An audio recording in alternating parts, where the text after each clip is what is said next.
Selamat pagi, shalom. Shalom. Nah, terlebih kita bersyukur kepada Tuhan Yesus. Kalau pagi ini kita masih dibangunkan kembali untuk boleh beribadah kepada Tuhan, untuk bersyukur, ya. Dan terima kasih kepada kedua sahabat yang mempercayakan saya untuk menyampaikan kebenaran firman Tuhan pada pagi hari ini, ya. Kita buka Alkitab kita pada pagi hari ini yang terambil dari Kitab 1 Samuel. Kitab 1 Samuel pasal yang ketiga. Kitab 1 Samuel pasal yang ketiga, ayat yang pertama sampai dengan yang ke-10, dilanjut dengan ayat 19 sampai pasal 41a. Ya. 1 Samuel pasal 3 ayat 1 sampai 10, dilanjut dengan ayat yang ke-19 sampai dengan 41a. Sudah dapat, amin? Kita akan baca secara bergantian, ya.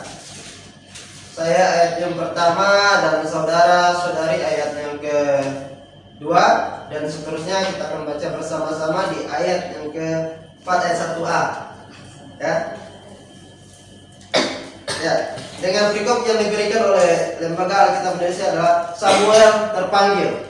Ayat pertama, Samuel yang muda itu menjadi pelayan Tuhan di bawah pengawasan Eli. Pada masa itu firman Tuhan jarang, penglihatan pun tidak sering.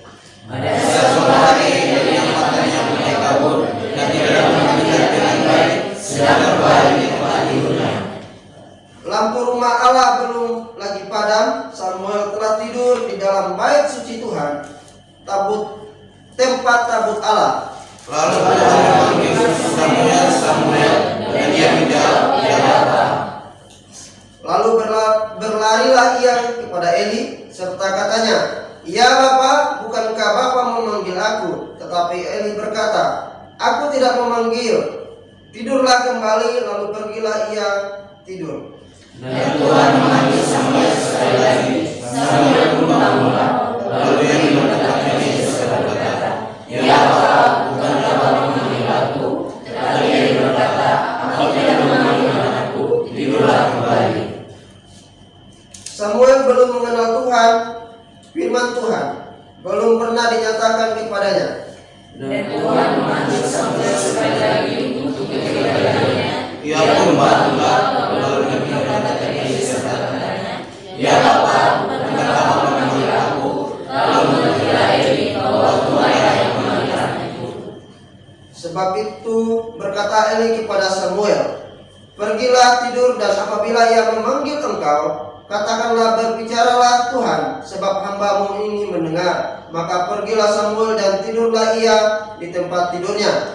Lalu datanglah Tuhan berdiri di sana dan berkata seperti yang sudah. "Samuel, Samuel." Dan Samuel menjawab, "Berbicaralah, sebab hamba-Mu ini mendengar."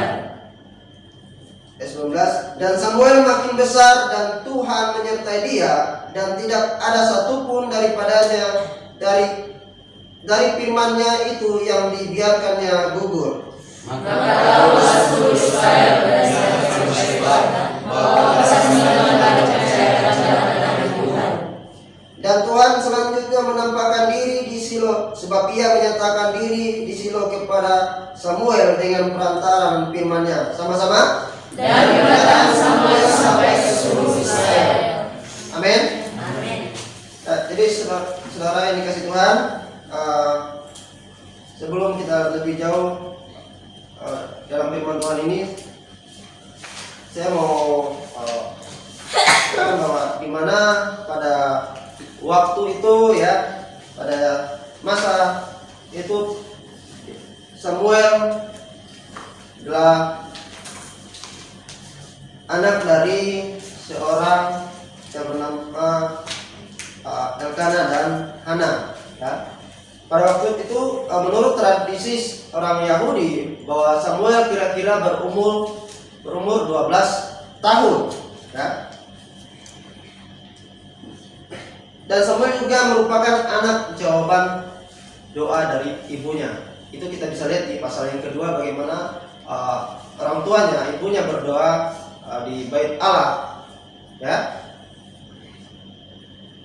Nah, ketika dia lahir, anak ini lahir, maka ibunya mempersembahkan atau menasarkan bahwa dia akan menjadi pelayan Tuhan, dia akan diserahkan untuk menjadi pelayan Tuhan. Jadi saudaraku dikasih Tuhan,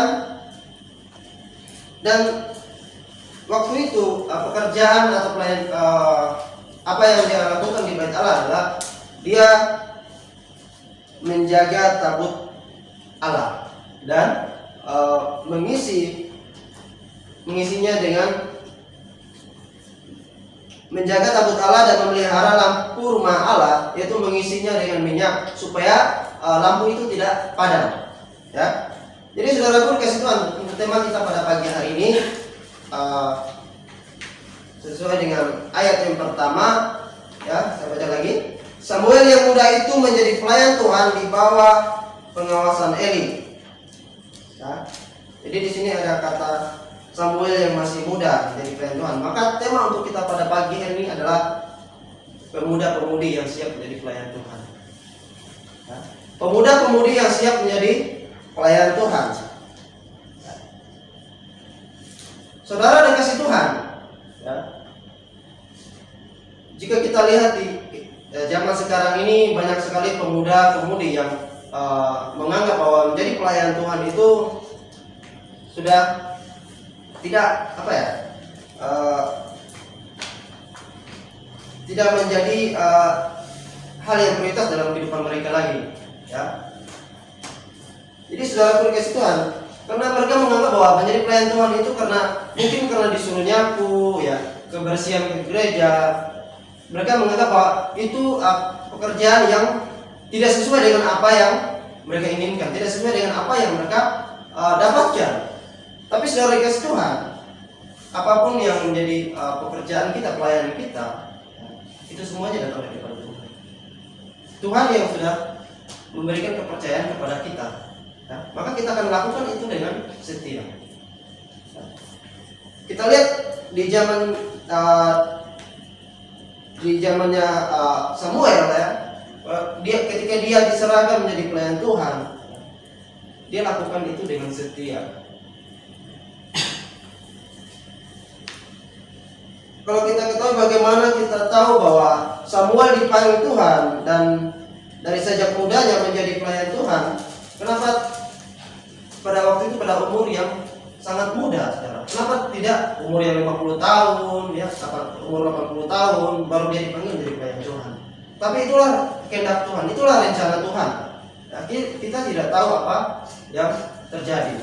Ya.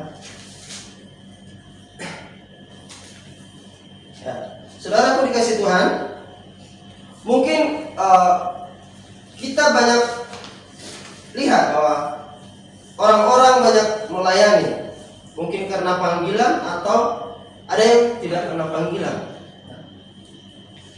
Mungkinkah seseorang melayani Tuhan tanpa panggilan? Ia dapat panggilan namun dipanggil untuk apa, saudara? Jadi saudara dikasih Tuhan, ya, sekarang banyak orang berlomba-lomba untuk melayani, ya. Tetapi bukan karena panggilan Tuhan, tapi mungkin karena panggilan keagamaan, ya, karena budaya, umur, ya. Bahkan mungkin untuk mendapatkan sebuah jabatan, ya, pelayanan mereka demi untuk kebanggaan pribadi, ya.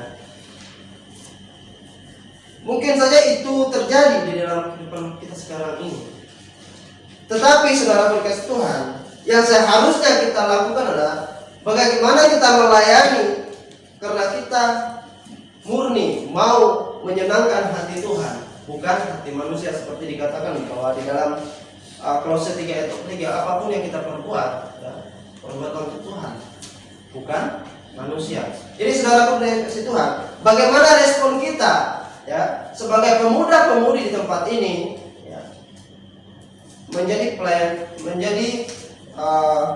pemuda-pemudi yang siap menjadi pelayan Tuhan. Hal yang pertama, respon kita adalah kita harus taat, ya, menjadi pemuda-pemudi yang taat. Menurut Kamus Besar Bahasa Indonesia, taat adalah senantiasa tunduk kepada Tuhan, kepada pemerintah, ya, patuh, tidak berlaku curang, dan taat juga bisa dikatakan setia. Ya. Jadi saudaraku dikasih Tuhan, ya, taat dalam pelayanan kita, taat pada pimpinan kita, ya. Jika kita hanya ditugaskan untuk misalnya di penerima tamu, ya, it's okay, kita terima, kita bersyukur, terima kasih Tuhan, ini pelayanan untuk saya yang terbaik dari Tuhan. Ya. Jangan pernah kita menganggap bahwa pelayanan Tuhan itu kita harus menjadi singer, menjadi WL, ya, menjadi seorang pengkhotbah, ya. Tidak. Tetapi jika kita ditugaskan untuk menjadi penerima tamu, lakukanlah itu dengan setia dan taat. Amin. Amin. Ya. Jangan kita memberontak kalau kita ditugaskan untuk melayani. Mungkin saja dalam kehidupan kita, kalau kita disuruh melayani mau firman Tuhan, kenapa sih harus saya? Kemarin saya, hari ini saya. Kalau kita disuruh-suruh, ya. Tapi terimalah itu dengan ucapan syukur. Terima kasih Tuhan, saya masih diberi kesempatan untuk melayani. Taat, ya. Jangan pernah menyia-nyiakan apa yang telah ditugaskan kepada kita. Ya. Jadi saudara dikasih Tuhan, bagaimana Samuel pada waktu itu, kita mau belajar. Ia masih umur, dikatakan tadi bahwa kira-kira umur 12 tahun. Di sini masih ada yang umur 12 tahun. Kita di semua tempat ini lebih daripada Samuel. Ya. Jadi saudara dikasih Tuhan, ya, kita mau belajar dari Samuel. Dia saja yang masih di bawah umur, dia mau melayani Tuhan dengan sungguh-sungguh, dengan taat. Begitu juga dalam kehidupan kita. Mari kita melayani Tuhan dengan ketaatan kita, bukan dengan kesombongan kita, bukan dengan hati yang mau memberontak. Ya. Jadi saudara dikasih Tuhan, itu hal yang pertama. Ya. Bukti Samuel ini taat, bahwa dimana ketika Tuhan memanggil dia, karena waktu itu, ya, dia belum mengenal suara Tuhan. Walaupun di sini dikatakan bahwa di ayat yang ke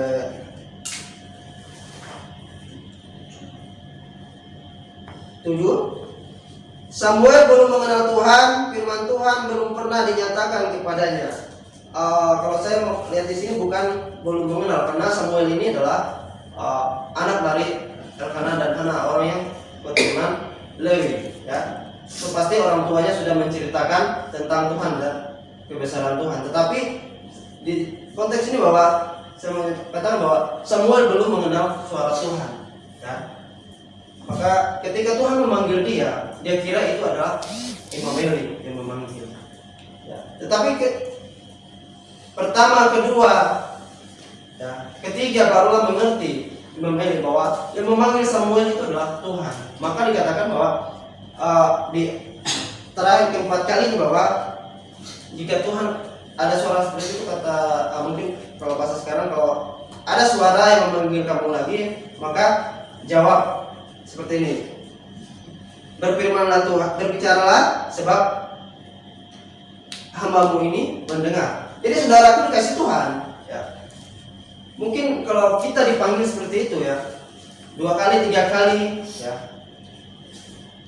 mungkin yang terakhir kita akan tidak mau dengar, kita akan sia-siakan. Ya. Tetapi di sini Samuel, ya, dia tetap taat pada panggilan itu. Ya. Kenapa? Karena ketika dia beritahu bahwa itu adalah Tuhan yang berbicara, ya,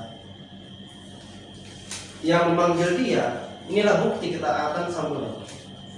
Dia taat pada panggilan itu. Begitu juga dalam kehidupan kita. Kita dipanggil di tempat ini, kita dipanggil untuk boleh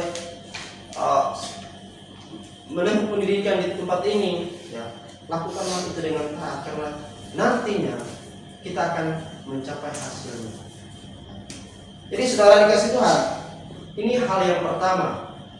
Bagaimana respon kita menjadi pemuda-pemudi, menjadi pelayan Tuhan, ya. Menjadi pemuda-pemudi yang siap menjadi pelayan Tuhan. Kita harus taat. Maka hal yang kedua saudara-saudaraku dikasih Tuhan, ya, bagaimana respon kita bahwa kita harus memiliki namanya kerendahan hati. Harus memiliki namanya kerendahan hati, saudara. Ya. Kenapa kita harus memiliki kerendahan hati? Karena harus memiliki hati yang siap melayani. Ketika kita melayani bukan karena kita mampu, ya, bukan karena kita memiliki pengalaman, ya, bukan karena kita memiliki kelebihan dari yang lain. Tetapi saudara dikasih Tuhan, karena kita memiliki kerendahan hati dalam pelayanan, karena kita tahu bahwa siapa yang kita layani. Jadi saudara dikasih Tuhan, kita mau melayani jangan karena ada maunya. Kita melayani bukan karena ada apanya. Tetapi baiklah kita melayani dengan kerendahan hati kita. Kita mau melayani Tuhan, bukan melayani manusia. Ya. Dalam kerendahan hati kita juga harus memiliki namanya integritas dalam kehidupan kita, kejujuran, tanggung jawab, keterbukaan. Jangan kita menjadi orang yang sombong, saudara, karena itu tidak akan pernah membuat kita menjadi orang yang rendah hati di hadapan Tuhan. Kalau kita memiliki sifat angkuh, sifat sombong, itu akan semua sia-sia, teman-teman. Tidak ada artinya kita mau menjadi pelayan Tuhan. Ya. Jadi saudara pun kasih Tuhan, ya. Kalau kita lihat bagaimana Samuel, ya, yang masih muda, dia memiliki kerendahan hati dalam melayani. Ya. Harus memiliki integritas dalam hidup kita, walaupun kita masih muda, ya. Integritas ini penting, saudara. Ya. Bagaimana dikatakan oleh Rasul Paulus kepada Timotius, ya, janganlah seorang pun menganggap engkau rendah, ya, karena engkau masih muda. Jadilah teladan dalam tingkah laku, dalam kasihmu, dalam kesetiaanmu, dalam kesucianmu. Ya. Jadi Rasul Paulus juga mengingatkan kita, ya, untuk kita menjadi orang yang rendah hati, memiliki integritas, ya, di dalam masa muda kita. Supaya apa? Supaya nantinya kita juga makin memiliki integritas yang tinggi daripada Tuhan. Ya. Jadi saudaraku dikasih Tuhan, kerendahan hatilah orang yang memiliki integritas, yang memiliki keterbukaan, kejujuran, serta tanggung jawab. Ya. Dalam pelayanan kita, kita tidak boleh memandang bahwa diri kita ini paling hebat daripada yang lain. Kita tidak boleh menganggap bahwa diri kita ini paling oke daripada yang lain. Jadi saudara dikasih Tuhan, kalau kita memiliki hati yang seperti itu, maka pelayanan kita akan sia-sia. Maka pelayanan kita tidak akan berarti di hadapan Tuhan. Tapi kalau kita memiliki hati yang kerendahan hati, mau melayani dengan setia, dengan sungguh-sungguh, nah, saya percaya pelayanan kita akan menjadi pelayanan yang hebat. Amin. Amin. Amin. Tapi hendaklah kita memiliki kerendahan hati, karena orang yang rendah hati akan hidup terus bergantung kepada firman Tuhan. Jadi saudaraku dikasih Tuhan,